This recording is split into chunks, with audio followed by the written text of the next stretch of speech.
Welcome back to the Rookie to Riches podcast. I'm your host, Bryce Alexander, and if you're just joining us, this podcast is all about the connection between athletes, business, finance, entrepreneurship, and how the connection of these topics come together to help athletes achieve success both on and off the field, as well as how they can make the most of their life situation with the resources that they have. Today's question applies to all athletes on a broad scale. Now, everyone's situation is going to be unique, a little bit different, and whether you're a professional athlete who's had a high income for a few short years and now you're retired, or maybe you're an athlete who's been just shy of those bid bucks, but you're trying to make the most of your situation, or maybe you're an athlete who's left the game and you're in a career change in a totally different field. Regardless of where you are, these 3 points that we're going to talk about today will be your keys to financial success and achieving excellence on that road. So the question, what does a financially smart athlete look like? And that all starts with number one, which is developing a budget.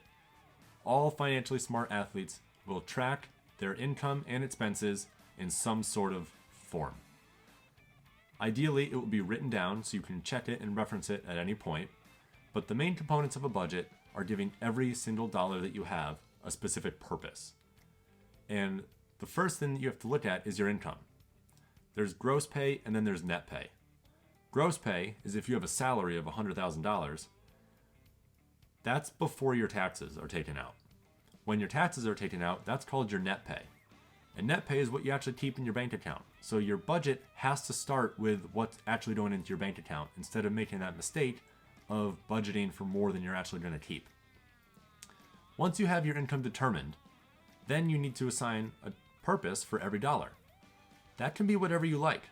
You're going to have some expenses and things that automatically come out of your bank account, such as what you do for housing payments, for food, for transportation, all those bills that you're going to pay.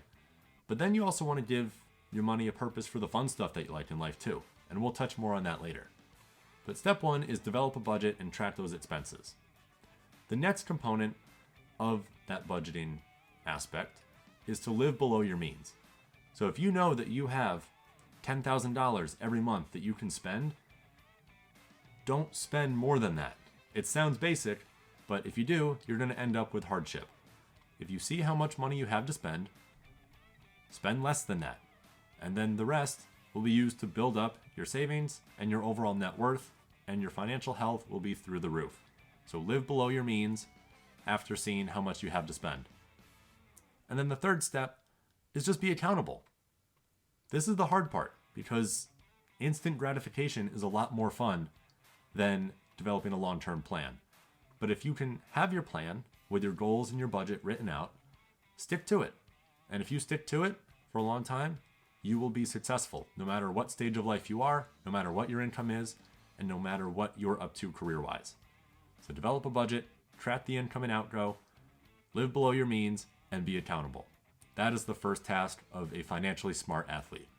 The next component of a financially smart athlete is avoiding bad debts and lending or borrowing money to areas that are not understood. So let's dive into the first part of that. Number one, be skeptical of money that you borrow or money that you lend to people. So if you are lending money, assume you're never going to get it back. It should be money that you're okay losing and getting no return on. This is oftentimes where people might fall into bad investments or, business investments might not pan out. But if you're going to lend money or even borrow money from people, whatever it might be for, you have to fully understand the process of how that works. If something is confusing to you or you don't know every single bit about it, don't go through with it. So if you're not sure about this friend's business investment that they say is going to be great and guaranteed profits, if you're not totally sure of how it works and they can't walk you through the process, don't invest with that. Don't lend that money out unless you're comfortable losing it. Also, in terms of borrowing money, if someone has an opportunity where you can get something now or finance it, and you're not sure how that process actually works, like maybe borrowing money for real estate investments, or borrowing money to open up a car dealership, just for example. If you're not sure exactly how that process goes, don't do it. because whatever you do financially, you should understand every step of the way. If you understand it, you'll be in great shape. So after being skeptical about lending or borrowing money, the next step of avoiding bad debts is to get rid of car payments with an asterisk. So car payments are generally not a good idea.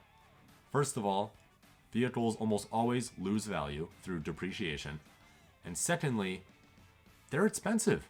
It's money that you're paying that you didn't have in cash on a depreciating asset. So the money is losing value in the vehicle, and then you're still paying on it. Also add the cost of interest to that loan, and it's kind of a triple threat in terms of hurting your financial health. Overall, car payments are not a good idea, and to avoid this, just find any vehicle that you can pay 100% in cash. If you only have $4,000 on you and you need a vehicle ASAP, congrats. You have $4,000 to go find a vehicle. It will save you the headache and the financial hardship in the long run. But in the event that you are financially able to make a car payment work, here are some rules that you should follow. First, your total transportation cost should be no more than 10% of your take-home pay. So if you take home $10,000 a month, that means $1,000 of it can go towards vehicle and transportation. That includes gas, insurance, maintenance, your car payment. All that would have to be less than $1,000, given that example. So as long as it follows that rule, that's one box that is checked. The second box that's checked would be your car payment would have to be equal to the amount that you save every month. So if you're saving $1,000 a month and your total transportation cost is $1,000 a month, including that car payment, gas, insurance, maintenance, then that would be okay to do.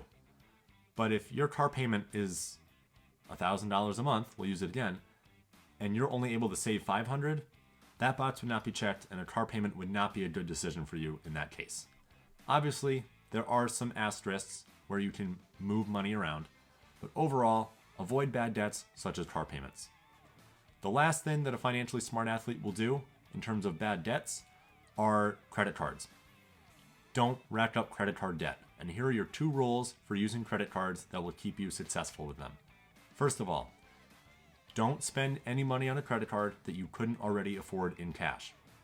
If you are going shopping and you have $100 in your bank account, but your credit card will let you spend $1,000, you don't get to spend $1,000. You only put what you would be able to spend in cash. So that $100 is what you would use. As long as you follow that rule, you can move on to the next one. Pay your credit card bill in time and in full. So when the credit card bill is due, you pay the entire thing off. And since you've only spent what you can afford in cash, that should be no problem for you. Therefore, you're avoiding that bad debt of taking on credit card debt. If you want to go a step further, you can not use credit cards at all, and then you can have debit cards or just pay in cash, and that'll keep things more simple.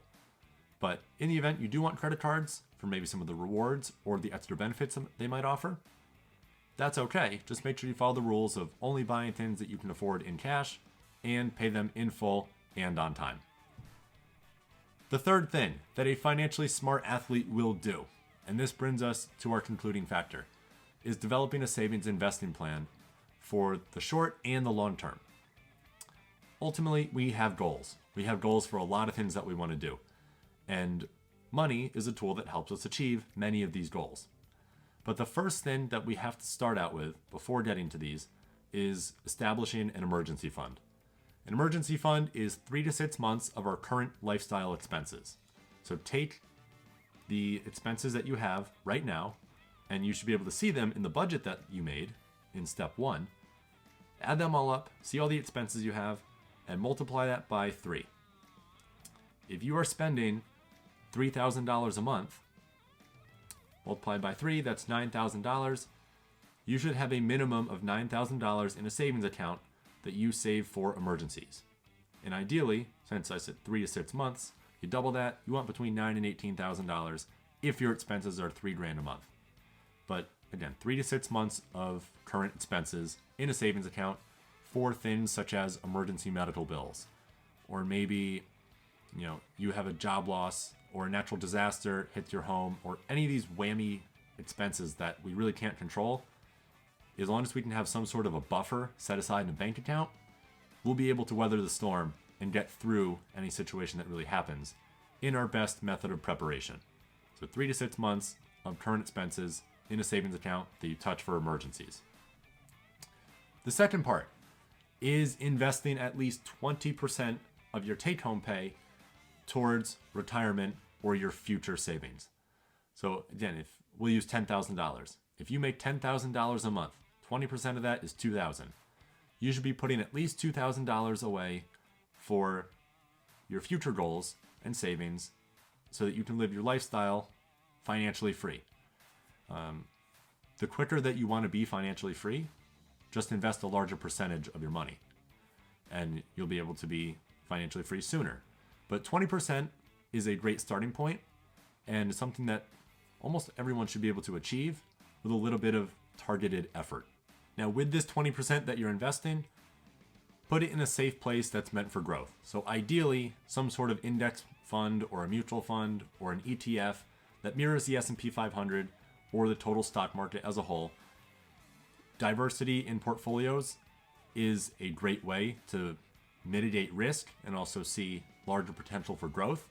But some sort of investment like an index fund that mirrors the S&P 500 and our total stock market will keep your investment safe and help this grow for the long term in the future. And little tip, if you put this on auto pay or auto deposit for your bank account and auto invest it, it's a lot easier to manage. And then it's a set it and forget it mindset. And now you just have to look at the money that you have to play with instead of having to manage this as well. So that's one tip that you can use to save money. The third thing that a financially smart athlete will do with their savings and investing plan is to have a savings account for the fun stuff. So with our budgeting and saving as a whole, it sounds like, oh, I have to use my money for later and I have to only spend it on boring things and cut out the lifestyle I really want. But you can flip the script and add things in that help enhance your lifestyle. So instead of cutting things out, think of adding in your fun things. Mathematically, it comes out to be the same, but it's a nice mental perspective. So this savings account, you can save as much or little money as you want, but treat it like a rainy day account. If you want to go do something fun or just spur the moment, buy miscellaneous thing, go on a shopping spree, go on a quick vacation. This is meant for fun things. You can spend this money on hobbies. You can spend this money on cool toys if you want. So if you're into cars or maybe musical instruments or you just like to travel around, do it. Or maybe you just want to buy some random stuff. That's okay too. But having this savings account that you just put money into that's solely meant for your fun spending is a nice way to kind of manage your lifestyle and go do the things that you like instead of having to worry about boring budgeting. This is a way that you can add fun into your life. So in conclusion, the financially smart athlete will do 3 things. First, develop a budget. Secondly, avoid bad debts. And third, we'll have a savings and investing plan for the short and the long term. If you can do these 3 things, no matter what stage of your career you're in, whether you're just getting out of high school or whether you're packing it in for retirement, wherever you are, these 3 things will keep you successful and will guide you towards financial excellence. That is all for episode 2 of the Rookie to Riches podcast. We look forward to seeing you next time. Follow us on social media and stay tuned for future episodes. Have a good one.